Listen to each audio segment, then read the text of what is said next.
Hi, it's me, Ingrid and I'm going to do a little bit of an update because I usually have a video every time that I'm like done with a certain placement, and then I go over to a new placement. So I'm kind of like recording my journey through medical school. I just finished my placement at Geriatrics, and now I'm going to be going into gynecology, which is completely different. It's always nerve-wracking beforehand, and like the change and knowing where I'm supposed to go at what time, and you know, will I like the people there? Will I enjoy the subject? What are the working conditions going to be like? Will I grasp the routines quickly? I don't know. It took me like 2 whole months to get used to geriatrics, and I was really stressed out because of that. And I felt like I might be going into burnout. And now, in the last month of being at the geriatrics, suddenly things felt less tough, I guess. I'm glad I had my holidays. I had Christmas holidays, which kind of allowed me to rest and recuperate. And then my first 3 weeks of geriatrics this month in January have been quite good. Also, the fact is that I was doing home visits with this little like mobile team where I was in charge. There were 2 nurses, and the nurses drove me around because I don't have a driver's license. So they drove me to different patients, and it was kind of like, these are patients that are not sick enough to be at home, but not healthy enough to be at home alone, but not sick enough to be hospitalized. So usually it's people who have been hospitalized and go home and actually need a little bit extra help. But we give medical help and not like practical help. There are already, kind of different kinds of services that you can have at home. Like you can have somebody who gives out medication to you, or you can have somebody who like checks up on you or does your, does the cleaning for you or that kind of thing. But we were more medical people. So I had the telephone for this little group, and so whenever somebody needed help from us, I would pick up the phone and I would say if yes or no somebody would get help from us. And once the ambulance called, and I think that was somebody who was having a myocardial infarction, a heart attack, and I was like, no, that's not for us. Like, this person needs to go to the hospital. She can't go with us. What we were doing mostly is taking care of people who have chronic heart failure. That was the most common problem. But also there were people who had had an infection and were recovering from that. And we were just checking like if everything was okay, taking blood samples. Well, the nurse was taking blood samples, taking controls like parameters and such. And I don't know, in the end I started like, getting used to it, getting into the flow, learning to trust my own decisions and ideas. I didn't need to call the senior doctor all the time, but I had backup from the senior doctor, which was really nice. He was a really nice guy, and actually he is the husband to my own doctor, which is a little bit weird because this town is quite small. But they're both great people, so I'm glad for that. And yeah, I felt welcome. The people, the junior doctors were really nice to me, and we had gone to an after work together, and I bought them chocolates and wrote them a card when I left. So I think that it's been a pretty successful placement. But yes, the first half was basically hell for me, because it's so difficult for me to get into a new workplace, basically. So it's a bit of a pity that I'm only doing, like, I do the placements 3 months, and 3 months is like exactly the amount of time that you're slowly starting to get used to the place. So yeah, the gynecology, I'll only be there for 6 weeks, so I don't know how that will go, if I'll ever get used to it. It's a private place, but it's coupled to the region, so there's a little bit of a higher tempo in amount of patients you meet. However, I think that's kind of what I need, is to have a lot of different patients rather than specialized patients, you know. So it's going to be a lot of just like regular gynecological problems, like you know, fungal infection, or you know, STIs. Incontinence is also something that they take care of, and pregnancy, that kind of thing. They don't have obstetrics at this private place, but I feel like I'm not going to be working with obstetrics, because as a GP doctor in Sweden, you take more care of gynecological things purely, and not the obstetrics as a GP. So yeah, we'll see how that goes. I've been doing okay. Kind of tired. I took a nap yesterday and today. Like, I feel like happy and energized and hopeful, which is great, but at the same time I also feel like I'm not used to having this amount of energy, so I think that my body like crashes for me, and I guess that's good because I'm sleeping, but I don't understand it. Maybe it's because the days are getting longer here. It doesn't get dark. It gets dark after 3 p.m. instead of before. Anyway, I wanted to talk about this book that I'm holding, Susanna Clarke's Piranesi. I will admit that I started reading this book because of BookTube. I realized that, you know how I was like complaining about AI? I was interested in the app called Fable, which was going to be kind of like a complement to Goodreads. But I realized that a lot of it was just AI generated stuff, which kind of put me off it, so I took myself off there.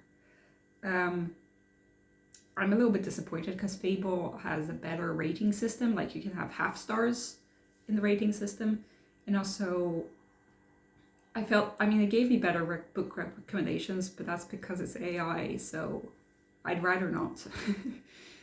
And and because I thought that there was going to be maybe like better reading, like book clubs on Fable, but I realized that I'm not really the kind of person who likes being in a book club. Like, I just want to read whatever I want to read, and I often read like 3 books at the same time.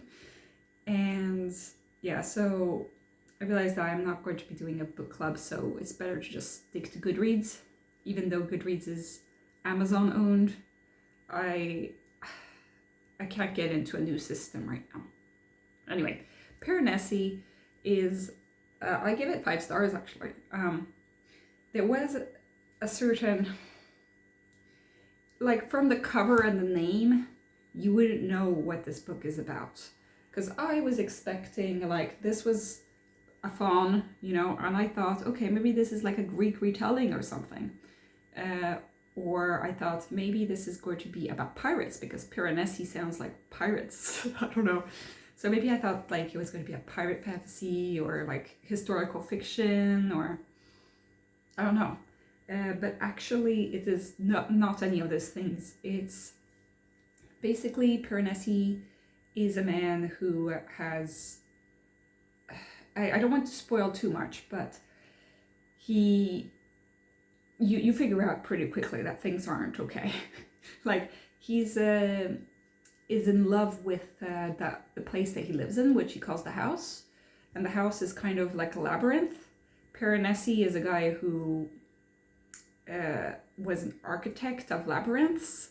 So that's where this name comes from. But so he lives in this weird place that always gets flooded by the sea. And so several halls are like underwater. And he lives on fish and seaweed.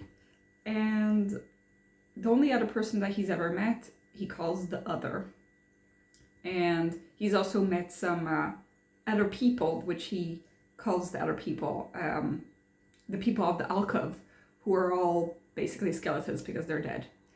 But he has this symbolic, almost religious connection to his life and to the house.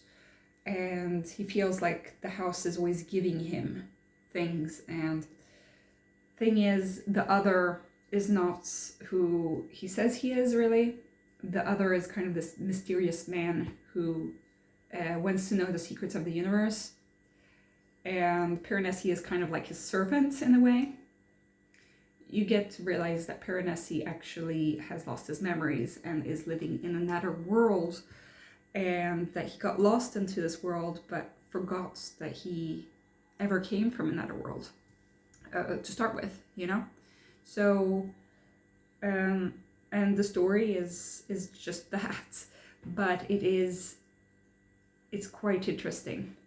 The memory is a little bit,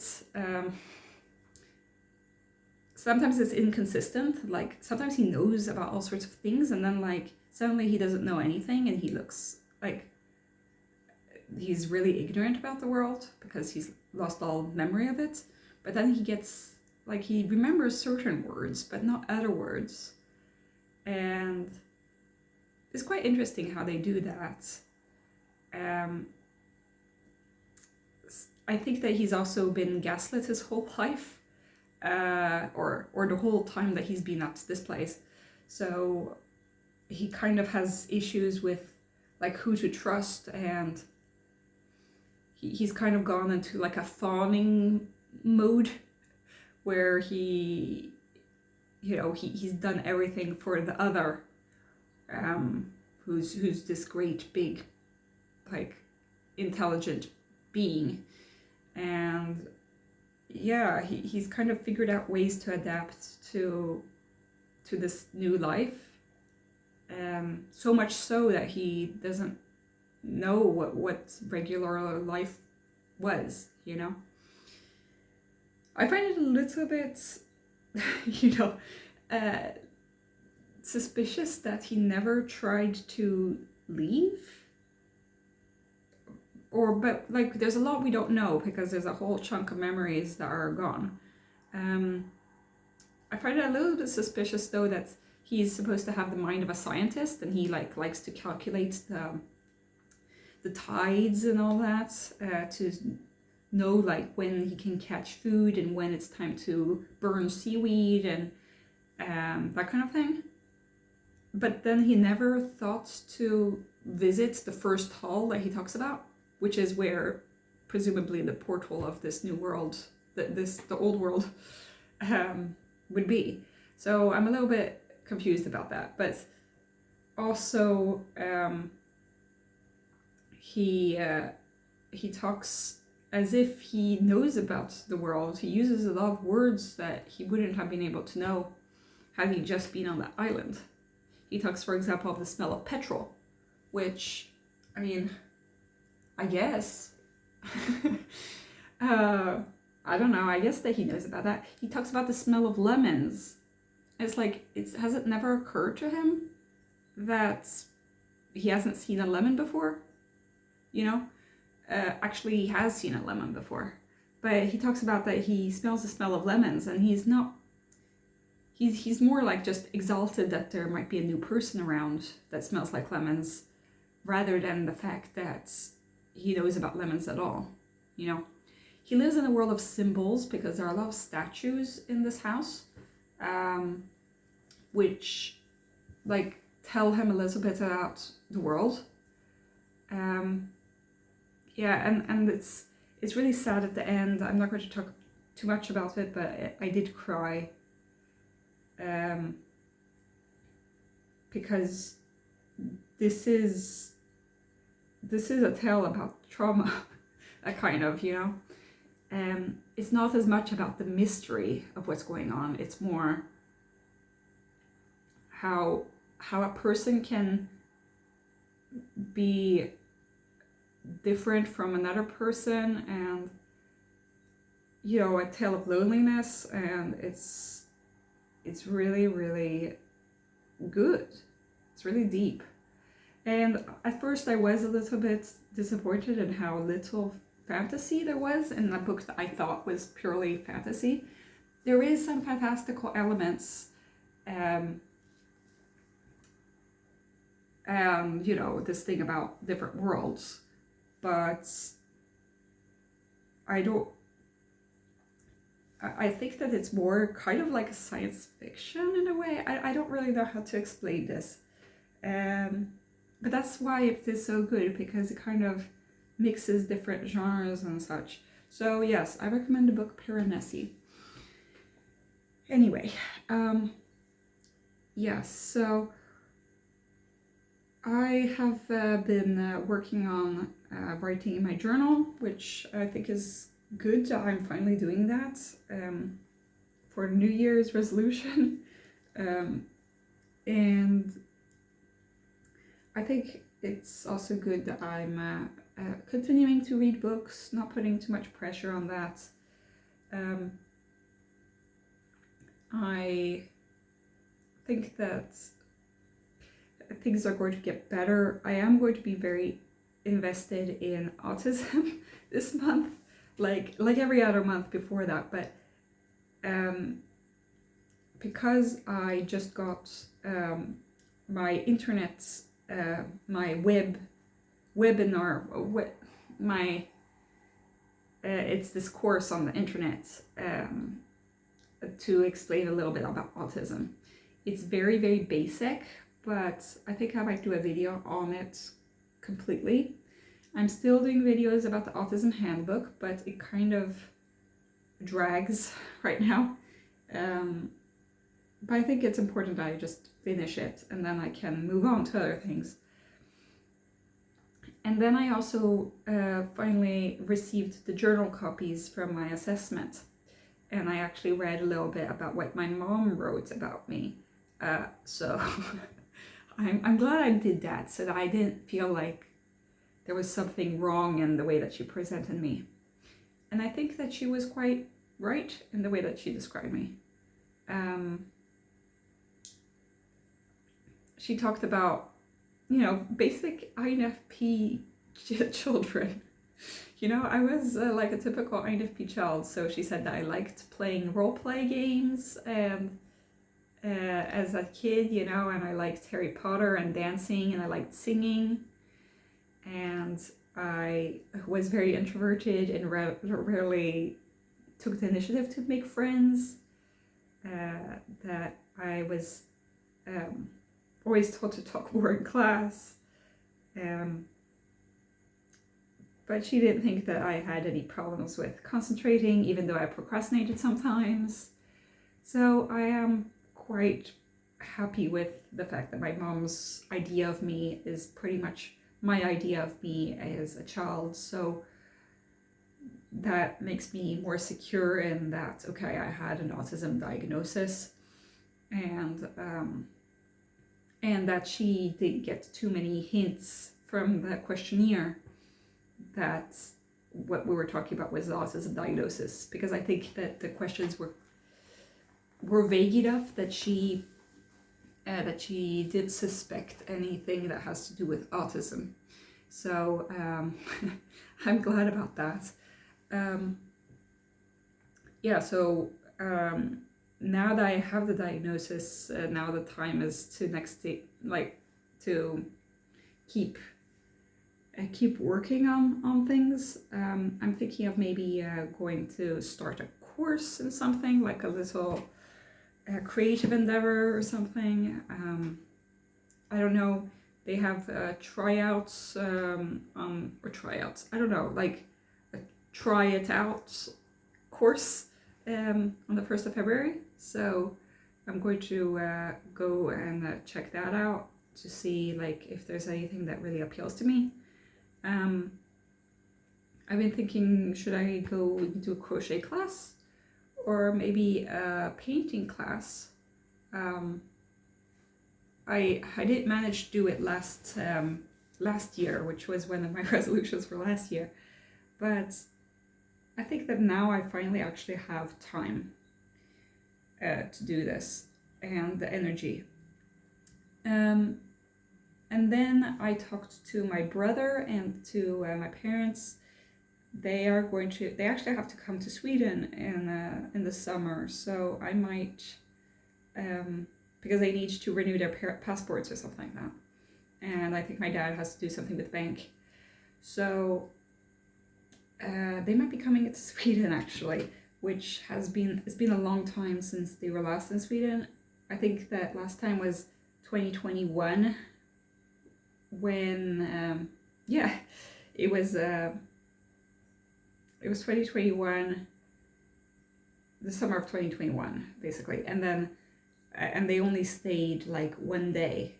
It was in the middle of COVID, so it was difficult for them to get any times to renew passports and such. But so that was what they said, and I'm going to be going to France for a wedding that I need to go to. And my brother, I just talked to him, and we hadn't talked since like a month ago or something. So I'm quite happy of the way that he's growing and being as a human person, as an adult. You know, we have 9 years between us, so it's hard for me to imagine like, oh, he's already an adult. But yeah, he just turned 20, and he was explaining to me about history. So he was explaining to me about the French Fifth Republic and de Gaulle versus Pétain. And then he started talking about how Napoleon III had a similar like rise to power to Charles de Gaulle. And you know, like I'd forgotten a lot of French history since I went in French school, you know. So it's good to know that my brother is smart and, you know, wise. You know, he has wisdom, and we might be interested in completely different things, but I think that he's I'm proud to have him as my brother, you know. And then we also talked about different things. Apparently we were talking about how my mother rarely talks about certain things about her past, and that sometimes she'll like come up with something and she won't think that it's important, but then she'll talk about something that is like extremely boring like 10,000 times. And I think that we all have some relative who is like that. But my mom, you know, she told my brother that she had worked at General Motors for a few months, like doing factory work. And like my brother was super interested in that, like, oh, I didn't know that you'd worked in a factory at some point. You know, we knew that my mom had worked with waitressing and in stores and such, and that she had then gone on to marketing once she got her degree, but we didn't know that she'd ever been at a factory. And I told my brother, but he already knew about the story. Because my brother lives with my parents, he has more access to certain stories that my mom has. But he said that, basically she has found letters from my grandfather that were from 1945, right after the war. There was a period where my American grandfather actually served in France. But I think that like he was an intellectual. He was a mathematician, statistician, and taught classes. I think that he wasn't like engaged in the war a very long time.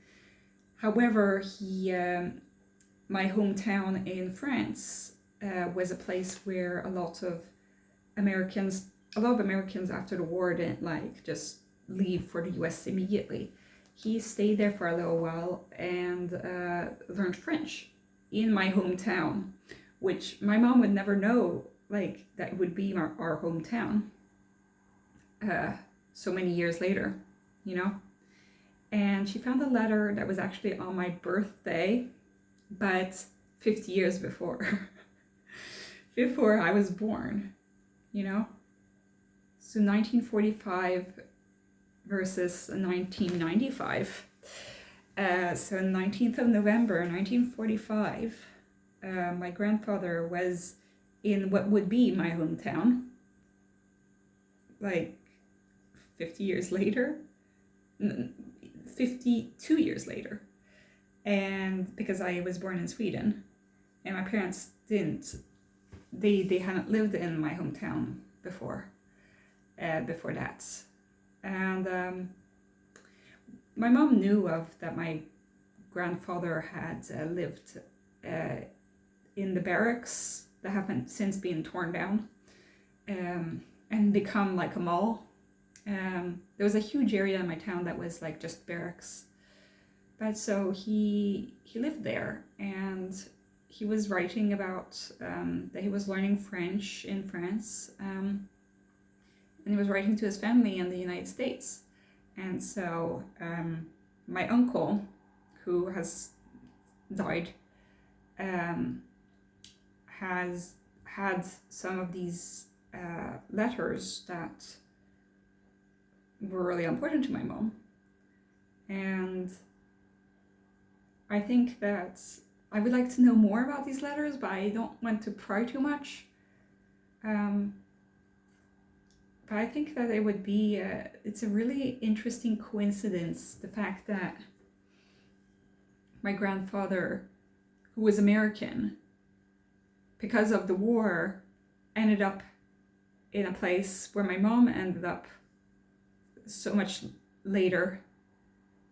And that he happened to write a letter that my mom would find that would happen to be my birthday 50 years later, you know? So my mom told me about this story, and I just thought it's funny how things work, you know? And so that's where my brother started coming up with like, oh, it's funny how things work in history, and how the Fifth Republic only became the Fifth Republic because everybody wanted Charles de Gaulle to come back to power.